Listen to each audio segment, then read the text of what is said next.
Hit TV YouTube channels లో మీ వ్యాపార ప్రకటనలకు మరియు ప్రమోషనల్ ఇంటర్వ్యూస్ కోసం వెంటనే సంప్రదించండి. మలబద్ధకంతో చాలామంది ఈ మధ్య బాధపడుతున్నారండి. కాన్స్టిపేషన్ అనేది చాలా ఎక్కువైపోతుంది. ఎక్కువ ప్రాసెస్డ్ ఫుడ్ తినటం మూలాన, లేదంటే లైఫ్ స్టైల్ చేంజెస్ మూలాన, ఇంకే ప్రాబ్లమ్ ఏ రీజన్ అయినా కూడా కొంతమందికి మెడికేషన్ లాంగ్ రన్లో ఎక్కువ మెడికేషన్ వాడటం మూలాన కూడా కాన్స్టిపేషన్గా మారుతుంది. సో రీజన్ ఏమైనా కూడా మలబద్ధకం తగ్గటానికి కొన్ని డైట్ చేంజెస్, మీరు తినే ఆహారాల్లో అలాగే లైఫ్ స్టైల్ చేంజెస్ చేసుకుంటూ సింపుల్ ఆసనాస్ చేసుకోవటం వల్ల చాలా మటుకు రిలీఫ్ వస్తుంది. నమస్తే, నేను మీ Hima, advance yoga trainer and nutritionist. Welcome to hit channel. So ఈరోజు మనం ఈ ఎపిసోడ్లో ఎస్పెషల్లీ కాన్స్టిపేషన్ కోసం, మలబద్ధకం కోసం సింపుల్ టిప్స్, అలాగే మార్నింగ్ లెగంగానే చేయాల్సిన చిన్నపాటి జాగ్రత్తలు తీసుకోవటం వలన కాన్స్టిపేషన్ బారిన పడకుండా ఉంటారు అండ్ కాన్స్టిపేషన్ అంత సివియర్ అవ్వకుండా అండ్ కాన్స్టిపేషన్ లాంగ్ రన్లో అలాగే వదిలేస్తే గట్ రిలేటెడ్ ప్రాబ్లమ్స్, డైజెషన్ ఇష్యూసే కానీ, యాసిడిటీయే కానీ, గ్యాస్ట్రిక్ ప్రాబ్లమ్స్ ఏ కానీ, ఇవన్నీ కూడా ఎక్కువైపోతూ ఉంటాయి. సో మనం తినే ఆహారంలో ఖచ్చితంగా ఫైబర్ ఇంటేక్ ఉండాలి, అలానే మంచినీళ్ళు ఎక్కువ తీసుకోవాలి. కాన్స్టిపేషన్కి బిగ్గెస్ట్ రీజన్ ప్రాసెస్డ్ ఫుడ్ అండి. అంటే బయట దొరికేవి ఏవైనా రిఫైన్డ్ ఫ్లోర్స్ కానీ, మన ఇంటికి తెచ్చుకునే గోధుమ పిండి కూడా రెడీమేడ్ తీసుకొచ్చే గోధుమ పిండికి ఆడిచ్చేదానికి ఫైబర్ ఇంటేక్ డిఫరెన్స్ ఉంటుంది. సో అందుకోసం ప్రాసెస్డ్ తగ్గించుకుని ఫైబర్ ఇంటేక్ ఎక్కువ ఉన్నవి తీసుకోండి. అలాగే బయట దొరికే మైదా కానీ, బేకరీ ప్రోడక్ట్స్ అన్నీ మైదాతోనే ఎక్కువ, అలానే షుగరు, సాల్ట్ కూడా ఇంటేక్ ఎక్కువ ఉంటుంది వాటిట్లో. ఎందుకు అంటే అది టేస్ట్ బాగుండాలి కాబట్టి, అండ్ దానికి షెల్ఫ్ లైఫ్ ఉండాలి కాబట్టి, అంటే ఎన్ని రోజులు దాన్ని పాడవకుండా ఉండాలి అంటే దాంట్లో అంత ప్రిజర్వేటివ్స్ వేస్తారు. సో అందుకోసమని మనం బయట ఫుడ్స్ అన్ని కట్ డౌన్ చేసుకుని ఇంట్లో ఆహారం తింటూ ఎర్లీగా డిన్నర్ చేయటం, సన్ రైజ్ పొద్దున్నే తెల్లవారుజాముకి మన డే స్టార్ట్ చేసి సన్సెట్ టైంకి భోజనం అయిపోవాలి. అట్లీస్ట్ 7-8 o'clock అన్నా ఫినిష్ చేసుకోవాలి. అంటే మన నిద్రకి మన భోజనానికి 4 గంటలన్నా టైం ఉంటేనే అప్పుడు డైజెషన్ చాలా చక్కగా జరుగుతుంది. సో ఈ చిన్నపాటి జాగ్రత్తలు తీసుకుంటే డెఫినెట్గా కాన్స్టిపేషన్ డిఫరెన్స్ వస్తుంది.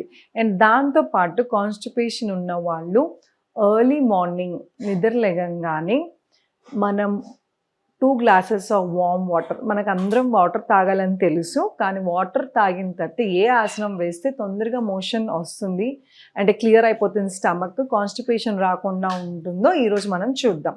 సో ఆసనం పేరే మలాసనం అంటాం. గార్లాండ్ పోజ్ అని కూడా అంటారు ఇంగ్లీష్లో. ఇది చాలా సింపుల్ ఆసనం, కూర్చుని చేసుకోండి. అండ్ ఈ ఆసనంలో కూర్చుని మనం 2 glasses ఆఫ్ వాటర్ తాగటం వలన చాలా తొందరగా డైజెషన్ క్విక్ అయిపోతుంది అండ్ కాన్స్టిపేషన్ బాగా పడకుండా ఉంటుంది. మోషన్ ప్రాబ్లం ఉన్న వాళ్ళకి ఇది చాలా బాగా పనిచేస్తుంది. దీని పేరే మలాసనం అండి. మలాసనంలో కూర్చుంటాకి మనం కాళ్ళని ఇలా వైట్ చేసుకోవాలి. సిట్టింగ్ స్క్వాట్ అంటారు. అంటే ఇదివరకు కాలంలో ముగ్గులు వేసేటప్పుడు ఆడవాళ్ళు ఇలా కూర్చునేవారు. అలాగే ఇండియన్ టాయిలెట్స్ యూజ్ చేసేవి. అప్పుడు ఎక్కువ ఉన్నప్పుడు ఇండియన్ టాయిలెట్స్ మనకు అప్పుడు కాన్స్టిపేషన్ ప్రాబ్లం పెద్దగా ఉండేది కాదు. వెస్ట్రన్ టాయిలెట్స్ వచ్చిన తర్వాత ఈ స్క్వాటింగ్ పొజిషన్లో మనకి గట్ సిస్టమ్ కంప్లీట్గా వాటర్ తాగటం వలన క్లియర్ అవుతుంది.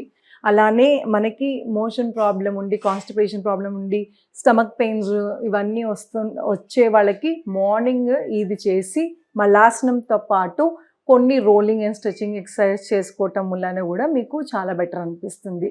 సో దీని తర్వాత రెండో ఆసనం చేద్దాము. రెండో ఆసనం పేరు మండుకాసనం అండి. ఫ్రాగ్ పోజ్ అంటాం.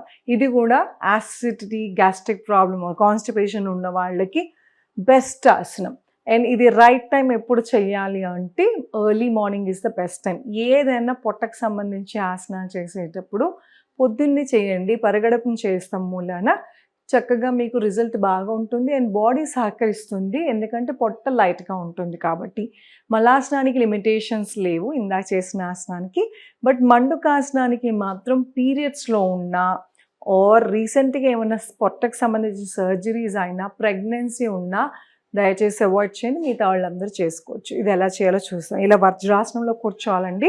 వజ్రాసనం ఇబ్బందిగా ఉంది అనుకున్న వాళ్ళు ఇక్కడ ఏదైనా టవల్ రోల్ చేసి యాంకిల్స్ కింద పెట్టుకుని స్పైన్ స్ట్రైట్గా, అండ్ కింద కూర్చోలేని వాళ్ళు ఇదే సేమ్ బెడ్ మీద కూర్చుని కూడా చేసుకోవచ్చు.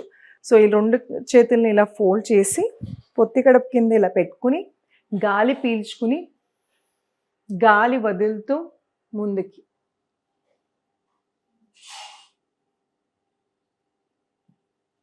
గాలి అక్కడ వదిలిన తర్వాత కాసేపు ఆపేసేయాలి. దాన్నే కుంభించటం అంటారు. గాలిని హోల్డ్ చేస్తున్నాం. తర్వాత మళ్ళీ అయిపోయిన తర్వాత ఒక ఫ్యూ సెకండ్స్ మళ్ళీ గాలి పీలుస్తూ వెనక్కి వచ్చేయాలి. ఎంతసేపు ఉంటాము అనేది మీ కెపాసిటీ బట్టి ఉంటుంది. లంగ్ కెపాసిటీ బట్టి ఉంటుంది. అలానే ఇది అలవాటు బట్టి కూడా వస్తుంది. ఈరోజు ఎక్కువసేపు ఉండకపోతే రేపు మర్నాడు 3-4 డేస్ తర్వాత స్లోగా మీరు అక్కడ ఉండే కెపాసిటీ పెరుగుతుంది. సో ఇప్పుడు ఎక్కడైతే ప్రెస్ అవుతుందో సో గ్యాస్ అంతా రిలీజ్ అవుతుంది. అలానే డైజెషన్ క్విక్ అవుతుంది. అండ్ మార్నింగ్ ఈ కాన్స్టిపేషన్ ప్రాబ్లం ఉన్న వాళ్ళు చాలా రిలీఫ్గా ఫీల్ అవుతారు. సో ఈ 2 ఆసనాలు చేస్తే చాలా మటుకు మీ కాన్స్టిపేషన్ ప్రాబ్లం నుంచి బారి నుంచి బయటపడచ్చు. చూసారు కదా, 2 సింపుల్ ఆసన. మలాసన్ కానీ మలాసనంలో అయితే పెద్ద టెక్నిక్ ఏం లేదండి. మనందరి Indian style of Indian toilets maximum use చేయండి. అది మానేసిన తర్వాతే ప్రెషర్ పడటం అంటే మనం ఎప్పుడైతే సిట్టింగ్ స్క్వాటింగ్ పొజిషన్లో వెళ్తామో పెల్విక్ మసిల్స్ అన్నీ స్ట్రెచ్ అవుతాయి. మలాసనంలో కానీ ఇవన్నీ కూడా గైనిక్ ఇష్యూస్ రాకుండా కూడా హెల్ప్ అవుతుంది. వీటితో పాటు మనం తినే ఆహారంలో చిన్నపాటి మార్పులు చేసుకోవాలి. అలానే రాత్రి పడుకునే ముందు హెవీ ఫుడ్ తినకుండా చూసుకోండి. అండ్ మన ఫుడ్లో ఖచ్చితంగా ఫైబర్ ఉండాలి, ఫ్యాట్ ఉండాలి, అలానే కార్బ్స్ ఉండాలి, ప్రోటీన్ ఉండాలి. ఇవన్నీ సమతుల్య ఆహారం అన్నీ తినాలి. ఏ తక్కువైనా కూడా మనకి కాన్స్టిపేషన్ ఎక్కువ అవుతుంది. వీటన్నిటితో పాటు చక్కగా నవిలి తినటం కూడా నేర్చుకోవాలి. మనం టీవీ చూస్తూనో ఇంకేదో సోఫాల్లో కూర్చుని తినటం వలన ఫుడ్ ఏదైతే ఉందో మనం తినే ఆహారము నవిలి తినకుండా గట్ సిస్టమ్ మీద డైజెస్ట్ సిస్టమ్ మీద లోడ్ అయిపోతుంది. సో అందుకోసమని మనకు తెలియకుండానే కాన్స్టిపేషన్ డెవలప్ అవుతుంది. అందుకని మనం తినే ఆహారాన్ని అట్లీస్ట్ ఒక 10-15 సార్లన్నా ఇలా నవిలి ఆల్మోస్ట్ ఒక 60%, 70% ఇక్కడే డైజెషన్ ఫినిష్ అయిపోతే అప్పుడు మన లోపల ఉన్న ఇంటెస్టైన్స్ మీద ఎక్కువ లోడ్ పడకుండా ఉంటుంది. అలానే వాటర్ ఇంటేక్ కూడా మంచినీళ్ళు కూడా ఎక్కువ తాగండి. అలా అని భోంచేసేటప్పుడు లేదా ఒకటేసారి గడగడం తాగకుండా గ్యాప్ ఇచ్చి 8 గ్లాసెస్ ఆఫ్ వాటర్ అంటే రోజు మొత్తం స్లోగా సిప్ బై సిప్ తాగండి.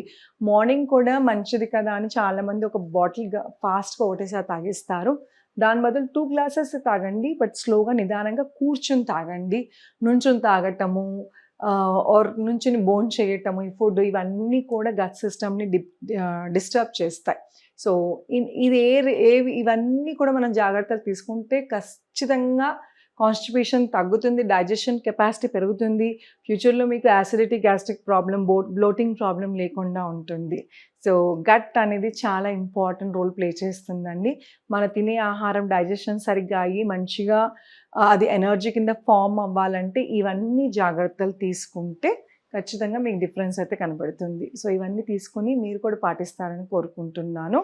ఇలాంటి ఎన్నో టిప్స్ కోసం అలానే ఆసనాలు కానీ అడ్వాన్స్ యోగా కానీ ప్రాణాయామ, ఫేషియల్ యోగా ఇవన్నీ స్పెషల్గా ఆన్లైన్ కానీ ఆఫ్లైన్ కానీ నేర్చుకుందాం అనుకుంటే కింద స్క్రోల్ అవుతున్న నెంబర్కి కాల్ చేయొచ్చు. Thank you so much. Me Hima. Hit TV app ని డౌన్లోడ్ చేసుకోండి. ఇందులో short news, live news, entertainment movies అన్ని అవైలబుల్ గా ఉన్నాయి. Please download hit TV app. Hit TV యాప్ని ఫ్రీగా డౌన్లోడ్ చేసుకోండి.